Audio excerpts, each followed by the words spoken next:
इसलिए आपका भोजन, आपका आहार अगर शुद्ध हो जाएगा, तभी आप धर्म पथ पर चल सकते हैं, तभी आप धर्म को जागृत कर सकते हैं। अगर कोई आपको कहता है कि मांस मछली मदिरा खाते रहो, भगवान का नाम लो पार हो जाओगे, तो समझना कि वो धोखेबाज है, वो आपको उसे धोखा दे रहा है। वो खुद भी डूबा है, आपको भी डुबाने के चक्कर में। जो उगा हुआ रहेगा वो आपको सबसे पहले वाणी शुद्ध कराएगा, आपका भोजन शुद्ध कराएगा, आपका कर्म शुद्ध कराएगा। बिना कर्म की पवित्रता के अगर सिर्फ पाप करते हुए सिर्फ नाम लेने से कोई पार हो जाए, तो गीता का ज्ञान तो फिर फालतू है। गीता पढ़ लीजिए, सब जगह आहार शुद्धि, मन शुद्धि, वाचा शुद्धि, कर्म शुद्धि की बात लिखी गई। क्यों लिखी गई? रामायण पढ़ लीजिए, वेद पढ़ लीजिए, उपनिषद पढ़ लीजिए, सब में मन शुद्धि की बात है, सब में आत्म संयम की बात है, सब में चरित्र सुधार की बात है। फिर तो सारे ग्रंथ फालतू हो गए। लेकिन कुछ लोग इससे भी ऊपर बढ़ जाता है कि नहीं कुछ नहीं करना है, हम गारंटी लेते हैं। कभी कभी तो लगता हो सकता है अपना अलग कहीं स्वर्ग बना लिया होगा, सबको वहीं भेज देगा। लेकिन ऐसा नहीं है। सच तो यह है कि आदमी जो भी करेगा, जैसा करेगा, वैसा ही पाएगा, चाहे वो। अब एक उदाहरण मैं देता हूं, आप लोग प्रयोग करिएगा घर में जाके। खूब ओम नमः शिवाय और गायत्री मंत्र पढ़िएगा 1 घंटा। उसके बाद एक ठो बबूल का पेड़ लगा दीजिए, और 2-4-5 साल के बाद अगर आम का फल उससे आ जाए, तो फिर मैं समझ जाऊंगा कि मंत्र में पावर था।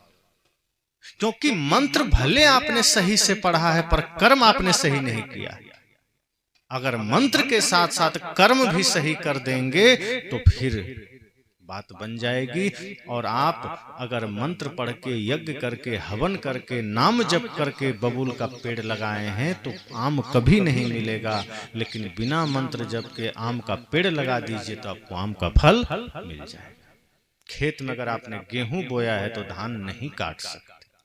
अगर आपने गलत कर्म किया है, तो कोई नाम जप से ठीक नहीं हो सकता है। हाँ, नाम जप से एक काम हो सकता है।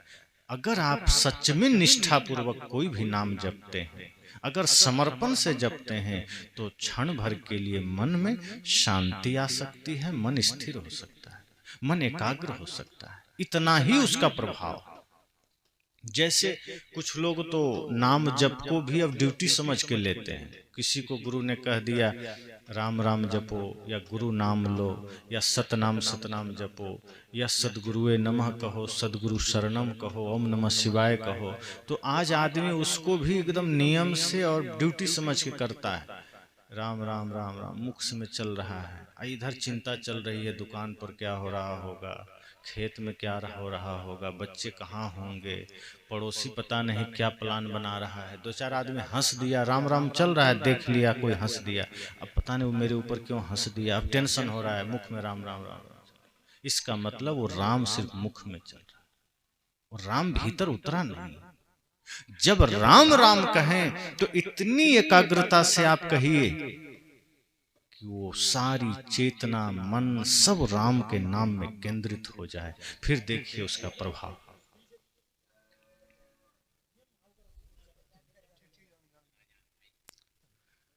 कोई भी नाम आप लेते हैं, अगर निष्ठा से ले रहे हैं, समर्पण से ले रहे हैं, तब उसका आनंद आपको मिलेगा। अगर ऊपर ऊपर ले रहे हैं, तो पता ही नहीं चलेगा कि उसका कोई अर्थ भी होता है। और वही आज हो रहा है। हम सब कुछ बाहर बाहर कर रहे हैं, पूजा बाहर बाहर, प्रार्थना बाहर बाहर, नाम बाहर बाहर, और आज राम जी के नाम पर सारा उमंग भी बाहर बाहर। भीतर से जिस दिन हो जाएगा, उस दिन आदमी सुधर जाएगा। अगर राम के सच्चे भक्त बनना है, तो सबसे पहले मन वचन कर्म तीनों को पवित्र करना होगा। अगर राम के सच्चे भक्त बनना है, तो सबसे पहले माता पिता गुरु का भक्त बनना होगा। अगर राम का सच्चा भक्त बनना है, तो सबसे पहले राष्ट्र भक्त बनना होगा। माता पिता गुरु का भक्त बनना है, तो सबसे पहले नशा दुर्व्यसन का त्याग करना होगा, अभक्ष भोजन का त्याग करना होगा, भाई से प्रेम रखना होगा। आज भाई से विवाद चल रहा है। एक ही माता पिता से जन्म लिए, पढ़े लिखे, खाए खेले, एक ही थाली में खाए, थोड़े दिन बाद वही भाई से बंटवारा कर लेते। और दोनों मिलके राम की पूजा करते हैं। रामायण दोनों घर में है और दोनों में केस चल रहा है, दोनों भाई में। अब कितना मजाक है राम के साथ। जो राम गद्दी छोड़ दिए, जंगल चले गए, लेकिन भाई से विरोध नहीं किए। आज उन्हीं का भक्त उनका नाम जप रहा है, राम राम कर रहा है, रामायण की चौपाई पढ़ रहा है और अपने ही भाई पर मुकदमा लड़ रहा है केस कोर्ट में। किस लिए? थोड़े से जमीन के लिए। और कुछ कोई झगड़ा नहीं, भाई से झगड़ा जमीन का होता है। थोड़ा सा मान प्रतिष्ठा जमीन धन का हो जाएगा। और यही झगड़ा कर रहा है और जानता है कि हम यहीं छोड़ के जाएंगे, जब जाएंगे तो ये शरीर भी यहीं रह जाएगा, फिर भी झगड़ा करता है। तो जब हमारे भीतर से विवाद न मिट सका, जब हमारे भीतर से मान सम्मान की भूख न मिट सकी, जब हमारे भीतर से विकार न मिट सका, तो कैसा राम भक्त और फिर कैसे राम आएंगे? राम का आगमन तो जब सबके दिलों में होने लगेगा तो घर घर रहेगा, मंदिर बनेगा। और साहब तो कहते हैं घर घर मंदिर हो जाए, घर घर देवालय सिद्धालय हो जाए, समझना उस दिन सच में राम का आना सार्थक हो पाया। वरना राम अभी भी नहीं आएंगे, भले ही हम कोशिश करें राम आएंगे, दिख जाएगा, इन आंखों को दिख जाएगा। क्योंकि ये आंखें वही देखेगी जो माया रूप है। सत्य रूप तो भीतर विवेक से दिखेगा, और विवेक की आंख तो जगेगी ही तभी जब हम सत्संग में उतरेंगे, मन निर्मल होगा। संसार को देखने के लिए दो आंखें, दो बाहर की है, दो भीतर की है। भीतर की आंख किसी को अभी खुला नहीं, कोई कोई खोल लेते हैं विवेक से, साधना से, तपस्या से। और जिनकी विवेक की आंख खुल जाती है वो सत्य को भली भांति देख पाते हैं, जगत को देख पाते हैं। और बाहर से हम उतना ही देखते हैं जितना माया हमें दिखाना चाहती है, मन हमें जितना दिखाना चाहता है। और हम बाहर की आंखों से सदैव असत्य देखते हैं, सत्य नहीं देखते हैं, सपना देखते हैं। अब सामने देखिए, कैमरा लगा है मोबाइल, इसमें क्या देख रहे हैं? जैसा मैं हूं वैसा ही उसमें आ रहा है, एकदम हूबहू एग्जैक्ट। क्यों? क्योंकि वो बाहर की तस्वीर ले रहा है, वो भीतर की नहीं ले रहा है। लेकिन इसी मोबाइल को हटा के यहाँ एक्सरे मशीन रख दिया जाए, फिर कैसा आएगा? जैसा हम हैं वैसा उसमें नहीं आएगा, भूत की तरह आएगा, कंकाल। आदमी देख के डर जाएगा। क्योंकि एक्सरे मशीन बाहर का तस्वीर नहीं लेता, वो भीतर का लेता है। दिखता तो बाहर ही है, उसके सामने खड़े होते हैं तो ऐसा थोड़े है कि एक्सरे मशीन को हम खा जाएंगे, अंदर जाके लेगा। उसके सामने भी यही आंख नाक कान दिखेगा। एक मशीन ऐसा है जिसके सामने हम खड़े हुए तो बाहर का लेके दिखा दिया, और एक के सामने खड़े हुए तो भीतर का लेके दिखा दिया। बाहर देखते हुए भी वो बाहर नहीं देखा, वो भीतर देखा। ऐसे ही जब ज्ञान जग जाता है, जब विवेक की आंख जग जाती है, तो संसार को देखते हुए हम संसार को नहीं देखते, संसार के उस पार देखते हैं, माया के उस पार देखते हैं। क्योंकि संसार तो बड़ा मनोरम दिखता है, चारों तरफ लोभ लालच छल प्रपंच का पसारा दिखता है। कभी मन यहाँ भटक गया, कभी उसमें भटक गया, किसी का रूप देखा उसी में लट्टू हो गया, किसी का बढ़िया धन देखा उसी में लट्टू हो गया, किसी का गाड़ी देखा उसी के पीछे मन भागने लगा, किसी का बढ़िया मोबाइल, किसी का बढ़िया वस्त्र, किसी का बढ़िया शरीर, मन भागने लगा। लेकिन जब विवेक की आंख से हम देखते हैं तो सब कुछ के पीछे का सत्य हमको दिख जाता है, फिर मन नहीं भागता। शरीर के पीछे का कंकाल दिख जाए तो आकर्षण ही खत्म हो गया, फिर ये दुनिया भर का अफरा तफरी खत्म हो जाएगा, फिर ये सब बंद हो जाएगा। धन के पीछे का सत्य दिख जाए, शरीर के पीछे का सत्य दिख जाए, फिर झगड़े खत्म। और ये सत्संग वही हमारे भीतर का विवेक जागृत कर देता है, उसी विवेक को जगा देता है, ताकि हम सत्य को देख सकें और सत्य को ही जीवन का धर्म बना सकें। क्योंकि धर्म न दूसर सत्य समाना, धर्म सत्य से बड़ा कोई दूसरा धर्म नहीं। धर्म न दूसर सत्य समाना, जिसके जीवन में सत्य है वही धार्मिक है। लोग कहते हैं धार्मिक वो है जो सुबह सुबह राम जपता है, राम राम करता है। धार्मिक वो है जो तिलक लगाता है।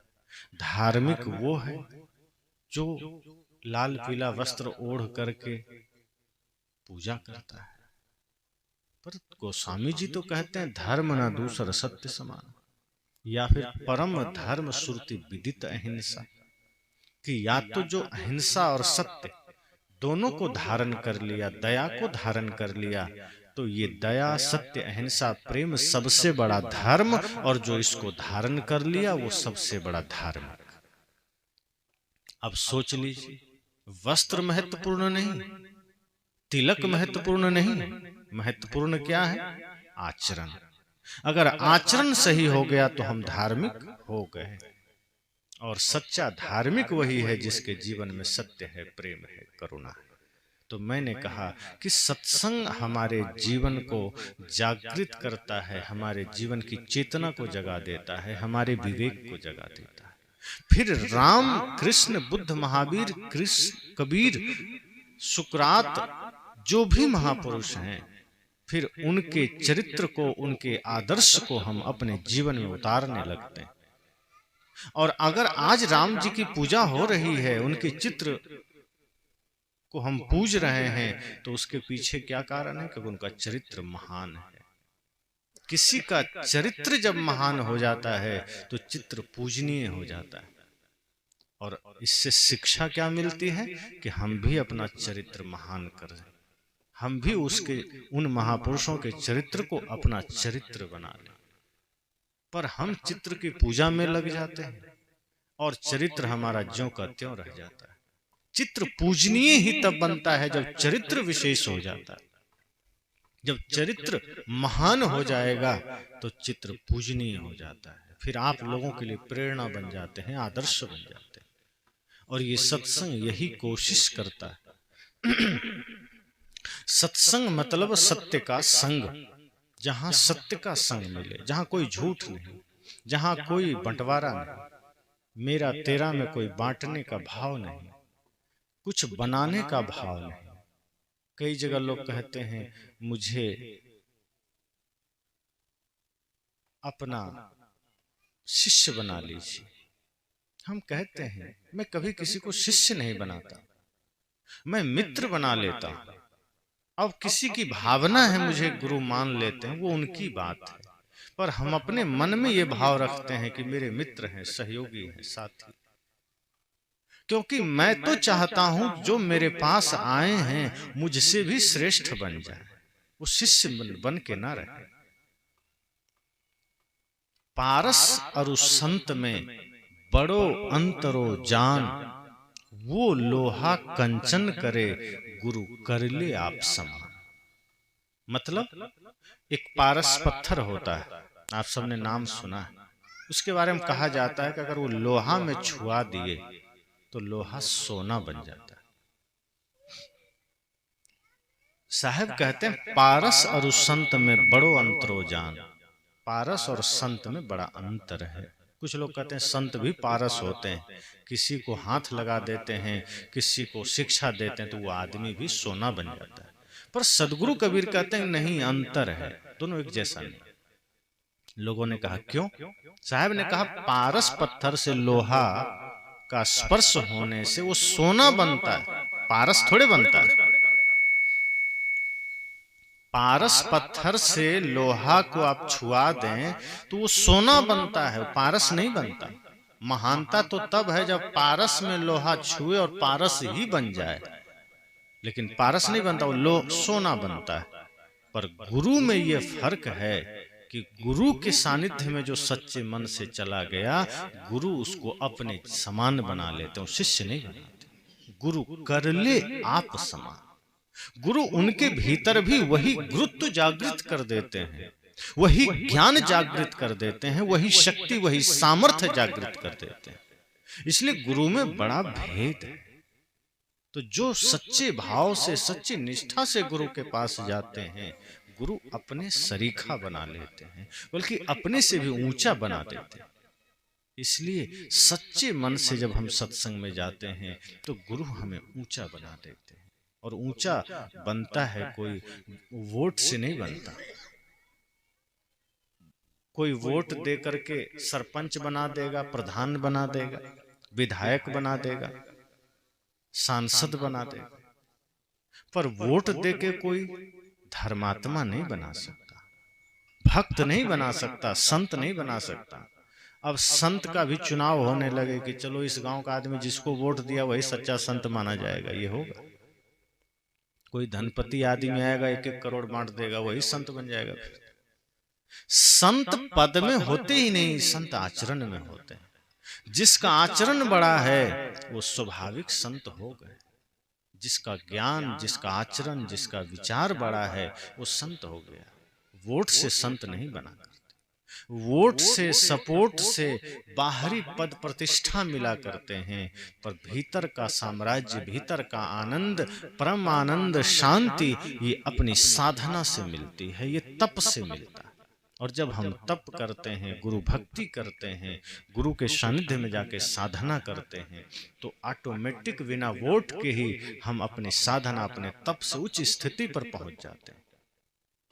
इसलिए मैंने कहा कि सत्संग आपके भीतर की आंख को जगाता है, जिससे कि सत्य सत्य को देख सके, जिससे कि हम इस नश्वर शरीर में रहकर, इस नश्वर संसार में रहकर, स्वप्नवत संसार में रहकर हम सबसे मित्रता का भाव रख सकें, सबसे प्रेम का भाव रख सकें, और अपने भाई के साथ प्रेम रख सकें, माता पिता का सम्मान कर सकें।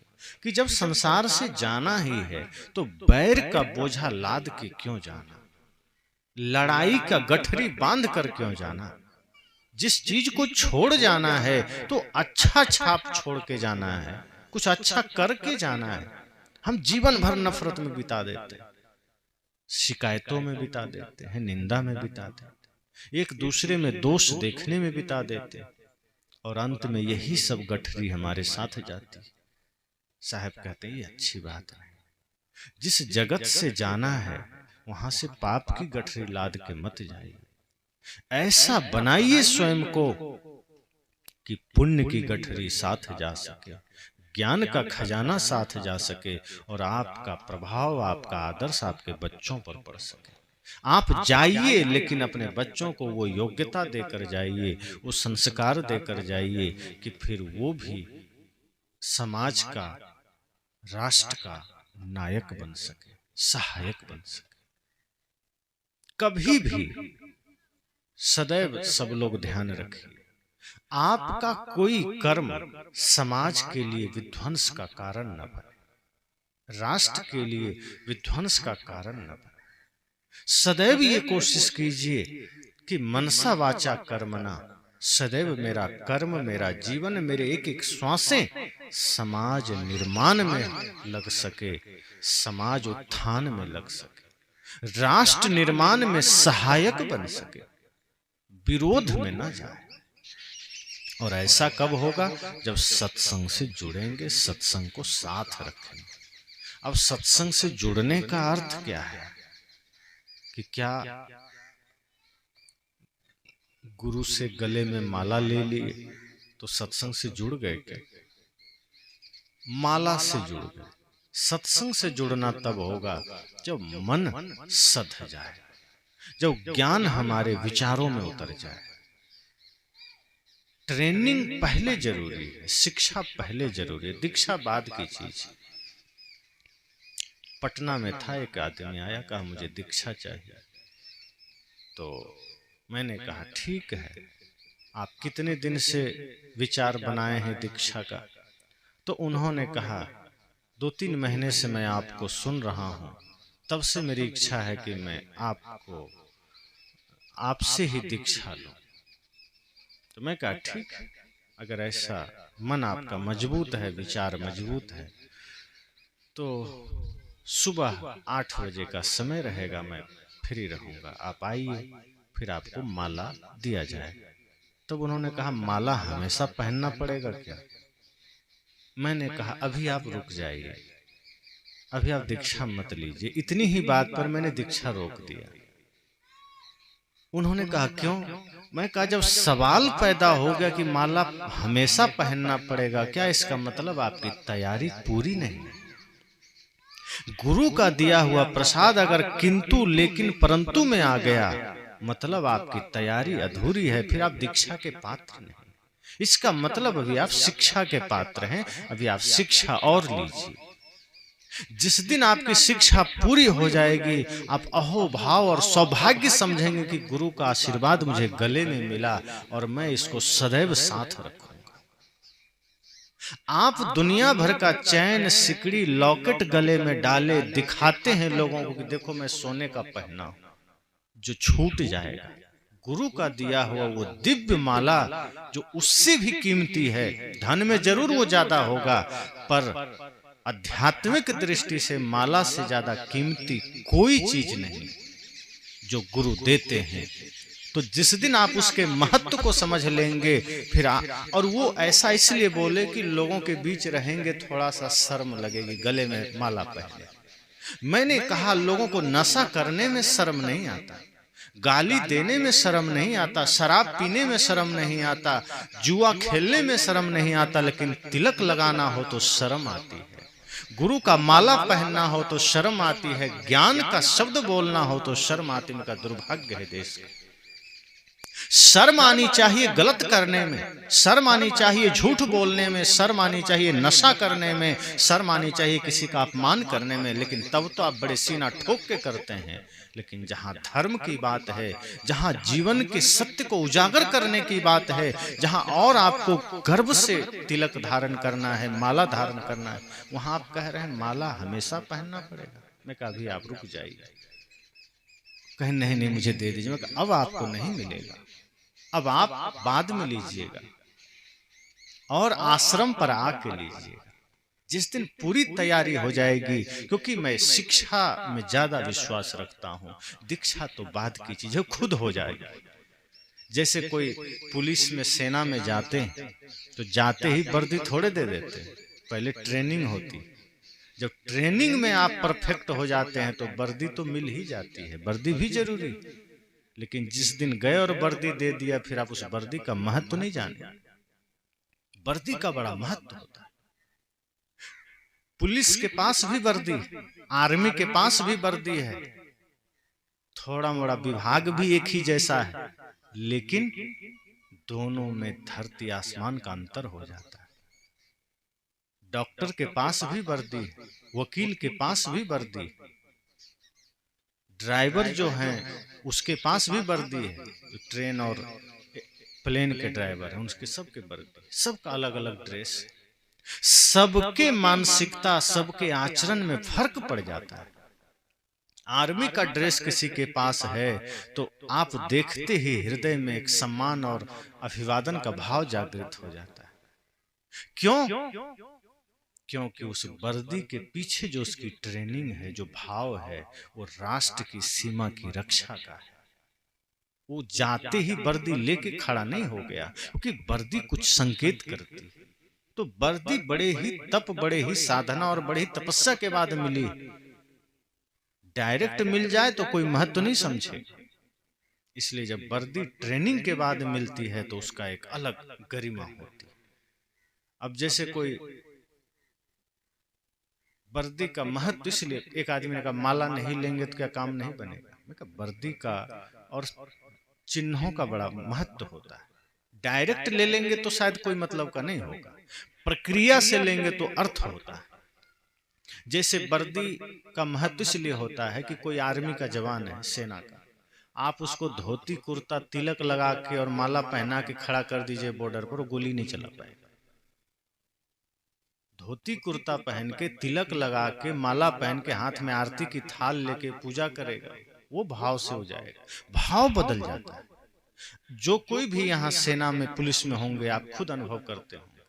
आप ड्रेस हटा दीजिए, आपका भाव थोड़ा अपने आप में ही चेंज हो जाता है। लेकिन जैसे आप वर्दी में आ जाते हैं, रौब आ जाता है, थोड़ा गर्मी बढ़ जाती है, ठंडी भी है तो लगेगा हल्का सा गर्म महसूस हो रहा है। तो ये वर्दी का कमाल होता है। लेकिन वर्दी जब बिना समझदारी और बिना ट्रेनिंग के मिल जाए तो गड़बड़ भी होता है, डॉक्टर की वर्दी में किडनियां बेच दी जाती है, वकील की वर्दी में झूठ को गलत, सच और सच को झूठ कर दिया जाता है। ये भी खेल चलता है। तो इसलिए मैंने कहा कि जब गुरु से हम पहले शिक्षा लेते हैं तो एक समय ऐसा आता है कि हम दीक्षा भी लेते हैं, वो बाहरी चीज है। लेकिन सदगुरु कबीर जो यथार्थ में बात रखते हैं वो यह रखते हैं कि माला तो कर में फिरे, जीव फिरे मुख माहे, और मनुआ तो 34 फिरे, ई तो सुमिरन ना है। कि आप माला गुरु से ले लिए, हाथ में चल रहा है, और मन क्या हो रहा है, दुनिया भर में चक्कर काट रहा है। आंख बंद है, राम राम गुरु गुरु, और मन बाजार का चक्कर काट रहा है। साहब कहते फिर ये सुमिरन हुआ ही नहीं। असली सुमिरन क्या है कि हाथ में माला हो ना हो, मन आपका अपने हाथ में होना चाहिए, मन आपका अपने नियंत्रण में होना चाहिए। जिस दिन मन अपने वश में हो जाएगा, मन अपने नियंत्रण में हो जाएगा, समझ जाए आपका सुमिरन हो गया। तो बहुत सौभाग्य का समय होता है जब सत्संग मिलता है। गुरु का दर्शन साधारण बात नहीं होता, संतों का दर्शन साधारण बात नहीं होता। गुरु का दर्शन, गुरु का सत्संग और यथार्थ सत्संग जब मिले जीवन में अहोभाग्य समझिए कि कोई न कोई हमारा पुण्य उदय हुआ जो संतों का सानिध्य मिला। और सौभाग्य है, संकल्प यह लेना है कि अब हमें इस पर चलना है, सुनना ही नहीं। इधर से सुने और कहीं इधर से निकल गया तो फिर बेकार। इधर से सुनिए और इधर से भी सुनिए, और दोनों को लेके यहाँ ले आइए, हृदयंगम करिए। एक होता है कंठस्थ करना, तो कंठस्थ करना मतलब किसी चीज को याद कर लेना। तो आजकल लोग यही करते हैं, कंठस्थ कर लेते हैं। जो सत्संग हम सुनते हैं हम कंठस्थ कर लेते हैं, कंठ में ले आए और फिर यहीं से निकाल निकाल के हम दूसरों को देते हैं। हाथ में तंबाकू भी रगड़ रहे हैं और सत्संग भी बोल रहे हैं। तो एक ये होता है। अब कई लोग को आप देखेंगे, एक घटना हमारे सदगुरु आचार्य श्री धर्मस्वरूप साहब जी बताते हैं अपने जीवन की घटना, कि एक बार वो अपने आश्रम, जो उनका एक और शाखा आश्रम था, वहां बैठे थे। तो एक भक्त आदमी जो उन्हीं का शिष्य था, संजोग से वो सुबह निकला, हनुमान चालीसा का पाठ करते जा रहा था और हाथ में ऐसे तंबाकू रगड़ते जा रहा था। तो साहब की नजर उस पर पड़ गई। तो जहां वो बैठे थे वहां से सड़क ऐसे आती थी और उधर मुड़ जाती थी, मतलब उनकी नजर साहब पर नहीं पड़ी, जो आदमी तंबाकू रगड़ रहा था, और वो साहब का ही शिष्य था, भक्त था। तो वो जय हनुमान ज्ञान गुण सागर, जय कपीस तिहुँ लोक उजागर, और हाथ ऐसे चल रहा है, बड़े मस्ती में जा रहा है। साहब की नजर पड़ गई। साहब को हैरानी हुई कि क्या कर रहा है, ये तंबाकू रगड़ रहा है कि हनुमान जी को रगड़ रहा है, इस समझ में नहीं आ रहा। तो साहब ने कहा, कौन हो जी? आवाज दी, हाथ तो उसका आगे था, उसको लगा साहब ने देखा नहीं। वो घूम गया, कहा जी मैं, और हाथ पीछे कर लिया। और साहब पर नजर पड़ी तो दोनों हाथ पीछे करके उधर ही बना बनाया माल फेंक दिया। फिर हाथ आगे किया, जी मैं। साहब ने कहा जाओ, काम हो गया। उसने कहा कुछ बोले नहीं। साहब ने कहा नहीं नहीं, काम हो गया, अब तुम जा सकते हो। वो भी घबरा गया, क्या काम हो गया? कहा साहब बताइए ना क्या हो गया। कहा मैं ये जानना चाहता था कि तुम्हारी अंतरात्मा इस चीज को स्वीकार करती है कि नहीं तुम गलत कर रहे हो, और हम जान लिए, क्योंकि तुम्हारी अंतरात्मा को ये पता है कि तुम गलत कर रहे हो, इसीलिए मेरे सामने आने से पहले तुमने तंबाकू झाड़ दिया। अगर तुम हाथ में प्रसाद रखे होते तो तुम ऐसे करके कहते साहब प्रसाद है, बस खा रहे हैं। पर तंबाकू रखा था, तुम्हारी अंतरात्मा ने कहा कि तुम नशा वाला चीज किसके सामने लेके जा रहे हो। तुम्हारी अंतरात्मा ने कहा इसको जल्दी पीछे फेंको, तुमने फेंक दिया। हम जानना चाहते थे कि तुम्हारे भीतर ये बोध है कि नहीं कि ये गलत है, और फिर भी तुम कर रहे हो मन के अधीन होकर। तो इसी को कहते हैं जान बूझ जो कपट करत है, तही असमंद न कोई, कहीं कबीर तही मूढ़ को भला कौन विधि होई। कि अगर तुम्हारी अंतरात्मा जान रही है कि तंबाकू खाना बुरा है, फिर क्यों खा रहे? तुम्हारी अंतरात्मा जान रही है शराब गलत है, फिर क्यों पी रहे हो? तो साहब ने कहा कि तुम्हारे भीतर की चेतना जगी है, भीतर की चेतना, लेकिन वो सुषुप्त अवस्था में हल्की सी जगी है कि तुमने मर्यादा किया मेरा। बस इतना तुमने ध्यान रखा कि महापुरुष हैं, संत हैं, इनके सामने तंबाकू नहीं खाना है, तुमने फेंक दिया। पर तुम ये भूल गए कि हनुमान जी जैसा पवित्र आदमी का तुम तंबाकू के साथ रगड़ रहे, तुम नाम भी जप रहे हो, तंबाकू भी रगड़ रहे, तुम तो उन्हीं को रगड़ रहे हो। ये अपमान है। तुम उनका नाम लेके मांस काट रहे हो, तुम उनका नाम लेके पाठ कर रहे हो, तुम उनका नाम लेके फिर हत्या कर रहे हो, तुम उनका नाम लेके लड़ाई झगड़ा कर रहे हो। कहा ये पाप है, ये मत करो। इस तरह से संत हमें जागृत करते हैं। तो ये सत्संग थोड़ा ही क्यों ना हो, पर हमें जगाता है, हमें बोध कराता है। सच्चे अर्थों में सत्संग यही है। और हम सब यही चेष्टा करें कि जब संतों के दर्शन, संतों का सत्संग में बैठे तो निस्वार्थ भाव, निष्कपट भाव कि बस कल तक जीवन में क्या था अंधकार, वो कल तक पर छोड़ दीजिए। आज हमारे जीवन में ज्ञान का उजाला होना चाहिए, आज हमारे जीवन में ज्ञान का प्रकाश होना चाहिए। आज यहां से जाइए तो एक परिवर्तन लेकर जाइए, एक बदलाव लेकर जाइए अपने जीवन में, अपने मन, अपने वाणी, अपने वचनों में, अपने कर्मों में। अगर आप यहां से एक परिवर्तन, एक बदलाव लेकर जा सके तो सच में आप यहां से सत्संगी होकर जाएंगे, आप धार्मिक होकर जाएंगे। वरना धर्म और सत्संग वैसा ही होगा जैसे मुख में राम बगल में छुरी। फिर हम भी वही करें कि बाहर बाहर सत्संग है, भीतर कपट, कि बाहर बाहर भगवान का नाम है और मन में शौकनी का कपट जाल है, बाहर बाहर भगवान की पूजा है और भीतर मंथरा की चाल है, बाहर बाहर देवता की पूजा है और भीतर दानवों का जीवन है। तब समस्या हो जाएगी।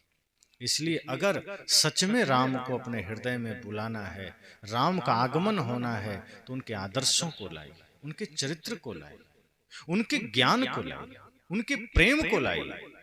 वो प्रेम जो भाई भाई में अटूट प्रेम बन सके, वो प्रेम जो आपके घर को मंदिर बना सके। और जब वो नहीं है तो राम की पूजा फिर पाखंड से ज्यादा कुछ भी नहीं, फिर कृष्ण की पूजा सिवाय पाखंड के कुछ भी नहीं है। अगर कोई कृष्ण को मानते हैं, बहुत लोग कहते हैं हम तो कृष्ण भगवान को पूजते हैं, हम तो उनके वंशज हैं, और वो भर भर मुंह मांस खाते हैं। अब सच में देखिए तो कंस के भक्त हैं वो, लेकिन नाम अपना कृष्ण से जोड़ते हैं। अब जो कंस का भोजन कर रहे हैं, राक्षस का भोजन कर रहे हैं, जो राक्षस वाला जीवन जी रहे हैं, वो भी कहते हैं हम तो कृष्ण के वंशज और भक्त हैं। फिर एक गलत बात। भगवान कृष्ण की पवित्रता, भगवान कृष्ण का आदर्श जब हमारे जीवन में उतरेगा तो फिर कोई कहना नहीं पड़ेगा आप हैं कृष्ण भक्त। कृष्ण भक्त का मतलब क्या है? जो अपने भीतर के सारे कषायों को निकाल सके, जो अपने भीतर के सारे विकारों को निकाल सके, जो सिर्फ प्रेम की मधुर बंसी बजाए, जिसके लिए अपने हो या पराये सबके लिए हो न्याय। देखो कदम तुम्हारे हरगिज न डगमगाए, रास्ते बड़े कठिन हैं चलना संभल संभल के, इंसाफ की डगर पे बच्चों दिखाओ चल के। जो ये भाव लेकर चलता है वही कृष्ण भक्त बन जाता है। पिता महान है इस बात को लेकर बच्चा महान नहीं हो जाता, बच्चे को अपनी महानता दिखानी पड़ती। गुरु महान है, उनसे दीक्षा लेकर शिष्य महान नहीं हो जाता, शिष्य को तप करना पड़ता है। उसी तरह कृष्ण भगवान के वंश में जन्म लेने से कोई कृष्ण नहीं हो जाते, उनका भक्त नहीं हो जाते। राम जी की पूजा करने से कोई राम नहीं बन जाते, उनका कोई भक्त नहीं बन जाता।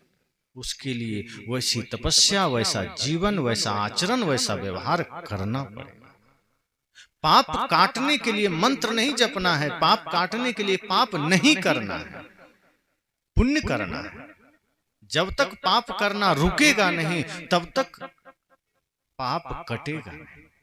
एक तरफ ये सोचें कि नहीं पाप करते जा रहे हैं और पाप काटने की कथा भी करवा रहे हैं, बहुत से कथाएं आज होती है, पाप काटने वाली कथाएं, दुख नाशक कथा, विपत्ति नाशक कथा, धन वर्षा कथा, तमाम कथाएं आज चलती है। और बहुत से लोग हमारे समाज में जो कथाएं करवाते हैं कि आपका सारा पाप कट जाए, पर वो कभी नहीं कहते कि पाप रोकना पहले पड़ेगा।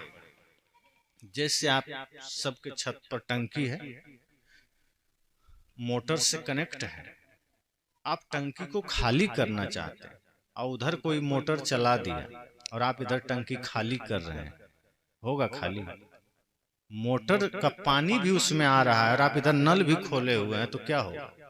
आप जितना पानी निकाल रहे हैं उतना वापस टंकी में उधर से भर रहा है।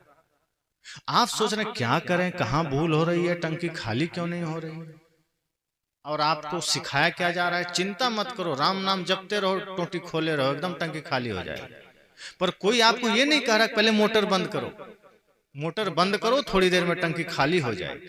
तो अगला पाप करना बंद करो और इधर धर्म पर चलना शुरू कर दो, पाप कट जाएगा। पर नहीं, पाप रोकना तो कोई कहता ही नहीं, सब कहते हैं कोई दिक्कत नहीं, तुम जो करना है करो, जुआ खेलो, पाप करो, बस जो मैं कहता हूं वो करते जाओ। कई लोग तो ये भी कहते हैं कि आपका बच्चा अगर एग्जाम में पास नहीं होता है, बेल पत्र लीजिए, बीच के पत्ते में शहद लगाइए, शिवलिंग पर चिपका दीजिए, बच्चा फर्स्ट डिवीजन पास हो जाए। अब कहीं बच्चे को ये पता चल जाए तो पढ़ना ही बंद कर देगा, और पास हो जाए तो हम जान लें। कोई यूपीएससी की तैयारी कर रहा हो, उसको कहिए रोज एक बेलपत्र चिपकाओ शिवलिंग, क्या करेगा? तो ये बच्चों को निकम्मा ही तो बनाना हुआ। श्रद्धा से पूजा कर लिया कोई बात नहीं, पर ये कह देना कि पास हो जाएगा, इसका मतलब वो उसकी संभावनाओं पर पत्थर मार दिया कि जो बच्चे तपस्या कर सकते थे, जो बच्चे मेहनत कर सकते थे, उसकी संभावनाओं को आपने बेलपत्र लगा के चिपका दिया, बंद, बस कुछ मत करो, हो जाओगे। किसी ने कहा कोई कथा, सत्संग, कोई ध्यान, कोई धर्म की जरूरत नहीं, कोई सत्य हिंसा प्रेम की जरूरत नहीं, तुलसी का लकड़ी मरते समय अस्थि के साथ वहीं चिता में डाल दो, सारा पाप कट जाएगा, सीधे स्वर्ग चला जाएगा।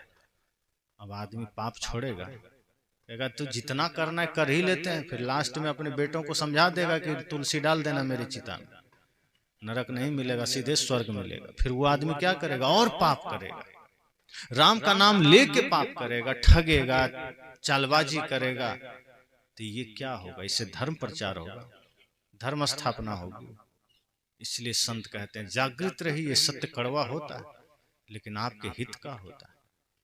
आपके शरीर में कहीं घाव है तो आपका हितैषी वो नहीं है जो उस घाव को सहलाता है, हितैषी वो है जो कांटा लगा के उसको बहा देता है। तो जो बहाएगा थोड़ा दर्द तो होगा, लेकिन बहाने का पीछे का जो भाव है वो आपको दर्द से मुक्ति प्रदान करना है, वो आपको उस अंग की सुरक्षा देना है। डॉक्टर क्या करता है? आपका शरीर में कहीं जख्म है, घाव है, पीड़ा है, डॉक्टर कैंची लेता है, ऑपरेशन कर देता है। अब आप डॉक्टर को गाली दीजिए कि तुम मेरा दुश्मन हो, तो क्या होगा? फिर आप पीड़ा से मुक्ति नहीं पाएंगे। फिर वो घाव एक दिन ऐसा महाघाव बन जाएगा कि हो सकता है टांग कटवाना पड़ जाए।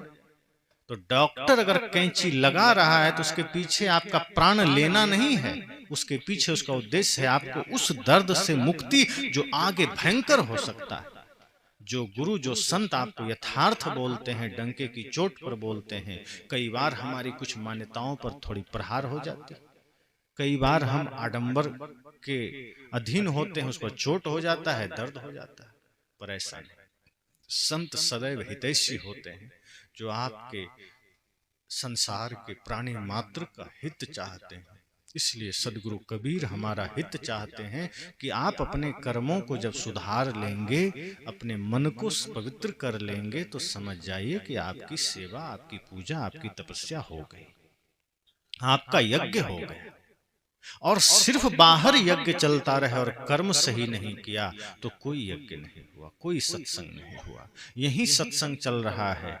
एक बालक यहाँ से संकल्प ले कि आज से हम माता पिता की सेवा करेंगे, तो माता पिता भी खुश होंगे और उसका मन भी पवित्र हो जाएगा और वो भी धर्म का ध्वज थाम लेगा। लेकिन एक बालक संकल्प ले कि हम माता पिता के फोटो पर अगरबत्ती घुमाएंगे और माता पिता को रोज एक लात मारेंगे। तो अगरबत्ती तो घुमाया, लेकिन वो जुआ खेल रहा है, शराब पी रहा है, लड़ाई कर रहा है, माता पिता को लात भी मार रहा है। तो माता पिता उसको आशीर्वाद देंगे? नहीं देंगे। पर एक जो आज्ञा पालन कर रहा है, जो उनके आदर्शों की रक्षा कर रहा है, जो उनकी मर्यादा की रक्षा कर रहा है, जो कुल के गरिमा का ध्यान रख रहा है, माता पिता ही नहीं समाज भी उससे खुश होगा। तो असली पूजा, असली सत्संग वही कर रहा है जो अपने मन को निर्मल बना लिया है, जो अपने मन को पवित्र बना लिया है, जो अपने कर्म को शुद्ध बना लिया है और जो मानवता की सेवा में लग गया है। और वही धर्म का सच्चा राही है, सच्चा पथिक है। इसलिए बड़े ही भाव से, बड़े ही समर्पण के साथ, श्रद्धा के साथ सत्संग को हृदय में धारण कीजिए। ये जीवन दोबारा नहीं मिलेगा, बड़ी कीमत है इसकी। संतों ने इसलिए कहा है, बड़े भाग्य मानुष तन पावा, सुर दुर्लभ सदग्रंथन गावा। बहुत बड़ी बात है। गोस्वामी जी ने क्या कहा? बड़े भाग्य मानुष तन पावा। इसका अर्थ कि बड़े ही भाग्य से मनुष्य तन मिला, और ऐसा मनुष्य तन है जो देवताओं को भी दुर्लभ है। मतलब देवता भी तरसते हैं कि हमको ये मनुष्य शरीर मिल जाए। पर जरा विचार करिए कि कोई आदमी अगर जुआ खेल रहा है, हिंसा कर रहा है, मांस मछली खा रहा है, माता पिता से झगड़ा कर रहा है, तो क्या ये कह सकते हैं कि बड़े भाग्य से मनुष्य शरीर मिला? क्या उसके लिए शरीर भाग्य से मिला? क्या उसके लिए फिर दुर्भाग्य ही है जो इतना पाप कर रहा है। सौभाग्य तो तब होगा जब इस शरीर से पाप होना बंद हो जाए। जब तक इस शरीर से हम पाप कर रहे हैं, तब तक गोस्वामी जी की चौपाई झूठी साबित हो जाएगी। बड़े भाग्य मानुष तन पावा, कि ऐसे दुष्ट काम के लिए देवता क्यों तरसेंगे? जो आदमी नैतिक पतित हो चुका है, जो आदमी अधर्म के मार्ग पर चल रहा है, जो आदमी भाई से झगड़ा कर रहा है, जो आदमी नशा कर रहा है, माता पिता का अपमान कर रहा है, गुरु का अपमान कर रहा है, धर्म का अपमान कर रहा है, तो क्या देवता ऐसा शरीर पाना चाहेंगे कि हमको ऐसा मनुष्य शरीर मिले? कौन सा शरीर पाना चाहते हैं देवता? और कौन सा मनुष्य सौभाग्यशाली है? मैंने पहले ही कहा था कि असली राम भक्त वो है जो माता पिता गुरु का सम्मान करे, सेवा करे, पूजा करे, जो राष्ट्र का सम्मान करे, जो राष्ट्र की सेवा करे, जो प्राणी मात्र पर करुणा करे, जो सभी के साथ मित्रवत व्यवहार रखे, वही राम भक्त है और वही सौभाग्यशाली मनुष्य है। और ऐसे ही मनुष्य का देह पाने को देवता तरसते हैं। पर जो छल कपट प्रपंच में जी रहा है, जो नरक मचा रखा है, जो गंदगी मचा रखा है, देवता ऐसे शरीर पाना नहीं चाहते। फिर ऐसे लोगों का शरीर समझो गलती से मिल गया, वो दुर्भाग्य है। फिर वो न जाने कितने पाप की योनि में जाएंगे, फिर कितना पाप भुगतेंगे। आगे भयंकर पापों से बचना है और इस जीवन में भी पाप से बचना है, तो धर्म ध्वज को थामिए, सत्य अहिंसा प्रेम करुणा को धारण कीजिए। कोशिश कीजिए कि सबके प्रति मैत्री का भाव स्थापित हो सके, सबके प्रति प्रेम का भाव स्थापित हो सके, श्रद्धा और भक्ति का भाव हृदय में स्थापित हो सके, तभी ये सत्संग सार्थक है। तो इस सत्संग के माध्यम से यही संकल्प, यही विचार कि सत्संग हमें जागृत करता है, हमारी सोई हुई चेतना को, हमारे भीतर फैले हुए हृदय में अंधकार को मिटाता है, प्रकाश करता है, ज्ञान का उजाला करता है, सत्य का। और ऐसे सत्संग जब सच में हृदय में जागृत होता है तो इंसान सच में इंसान बन जाता है। फिर वो न हिंदू, न मुस्लिम, न सिख, न जैन, न बौद्ध, कुछ नहीं रहता, वो शुद्ध इंसान बन जाता है, फिर वो शुद्ध मानव बन जाता है। और ऐसे ही लोगों की आवश्यकता इस देश को है, इस सृष्टि को है। तो हम सब मेहमान हैं इस धरती पर और अलग अलग पोशाक पहने हैं, शरीर रूपी पोशाक। एक दिन सब अपना अपना पोशाक उतार देंगे, यहाँ से चले जाएंगे। तो जब यहाँ से जाना है तो कुछ नेकी कमा के जाना, कुछ अच्छाई करके जाना, धर्म के ध्वज को थाम कर जाना, मन निर्मल करके जाना। इसी मंगल कामना के साथ वाणी को विराम देता हूँ।